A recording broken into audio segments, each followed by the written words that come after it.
मुजफ्फराबाद में हालात एक बार फिर से कशीदा हो गए। रेंजर्स और मुजाहिरीन में तसादुम से 2 अफराद जाँ बहक जबकि दर्जनों जख्मी हो गए। तफसीलात के मुताबिक एबटाबाद से मुजफ्फराबाद आने वाले बरारकोट के मकाम पर रेंजर्स और मुजाहिरीन में तसादुम हुआ है। कोहाला के मकाम पर शदीद शेलिंग शुरू हो गई है। बरारकोट और मुश्तल मुजाहिरीन ने रेंजर्स की गाड़ी को आग लगा दी। ज़रा का कहना है कि रेंजर्स की गाड़ियों का बराह रास्त बरारकोट आज़ाद कश्मीर दाखिल होने पर एक बार फिर तसादम शुरू हुआ।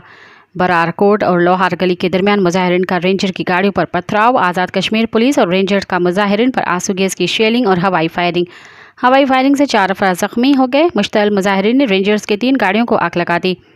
पुलिस, रेंजर्स और मुजाहिरीन के माबेन तसादम जारी है। मुजफ्फराबाद से पुलिस की भारी नफरी भी जाए वक़वा की जानिब रवाना हो गई है। मज़ीद ख़बरन ऐं तफ़सीलात लाइ विज़िट कयो असांजी वेबसाइट www.awamiNewsHD.com ऐं ॾिसंदा रहो अवामी न्यूज़ HD।